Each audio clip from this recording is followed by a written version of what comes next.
Mary had a little lab. Mary had a little lab. She tested and created. While other kids were at the park, she built and calculated. Inventing can be lonely, though. She rarely stopped for fun. One day she thought she'd call a friend, but couldn't think of one. Maybe I just need a pet, one fluffy, soft, and sweet, to snuggle, cuddle, hold, and love, and make my life complete. She traveled to a local farm with scissors and a sack. She snipped a tiny tuft of wool, then quickly headed back. She made an apparatus with pulleys, knobs, and gears, then set the switches, pipes, and springs, and covered both her ears. "The new machine is finished, my best invention ever." Then Mary turned the power on and gently pulled the lever. She pushed the wool into the chute and poured the mixture in, then pumped the petals with her feet to give it all a spin. Sputter, crackle, crinkle, bang! I have a pet to keep. The brilliant budding scientist had made a woolly sheep. The sheep assisted in the lab and often helped with chores. He carried all the groceries and buffed the kitchen floors. He followed her to school one day. The teacher was impressed.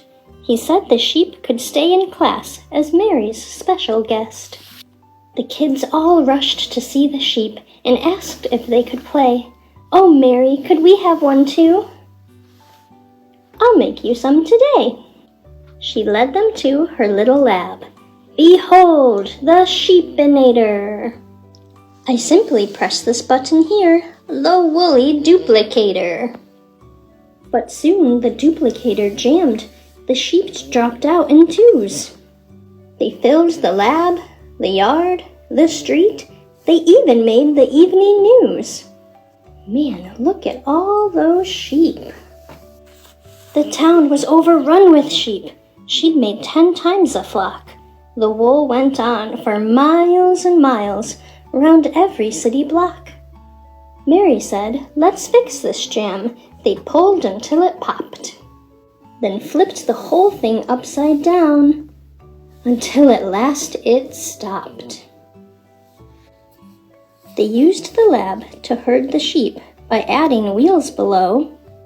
Now everywhere that Mary went, her lab was sure to go. They led the sheep to pastures. Each farmer chose a few. But Mary had a new idea she wanted to pursue. The town was back to normal. The people were at peace. Now Mary had a pet and friends.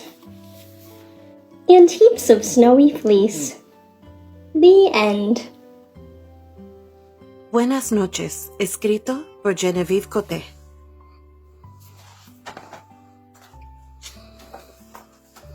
Buenas noches.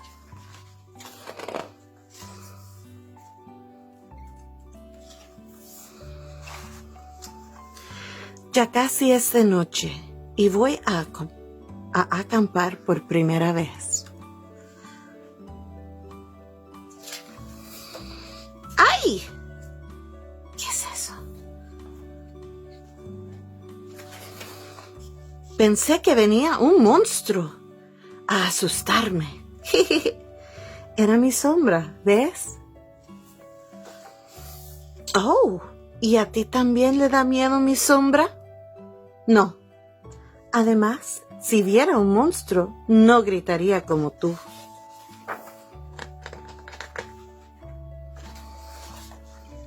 ¿Y qué harías si fuera un monstruo grande y feo? Haría muecas para darle miedo. ¿Y qué harías si acercara demasiado? Me alejaría y le haría cosquillas en la nariz. ¿Y qué harías si el monstruo te gruñera? ¡Turururú! Yo también puedo hacer mucho ruido. ¿Y ¿Qué harías si quisiera comerte? Le daría mis galletas y lo mandaría derechito a la cama.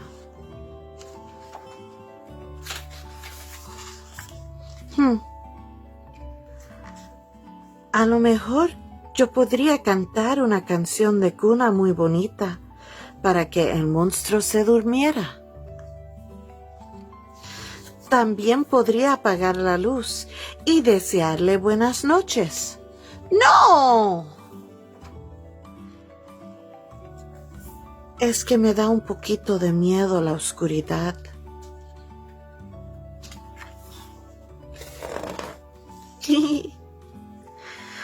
A veces cuando es oscuro le da miedo. Pero en la oscuridad se pueden ver 1,000,000 de estrellas. Las estrellas brillan y son muy bonitas. Si quieres, podemos ver juntos el cielo por la noche. Y así, si viene un monstruo, lo asustamos juntos. Hoy dormiremos muy bien tú y yo. Buenas noches. Y colorín colorado, este cuento se ha acabado.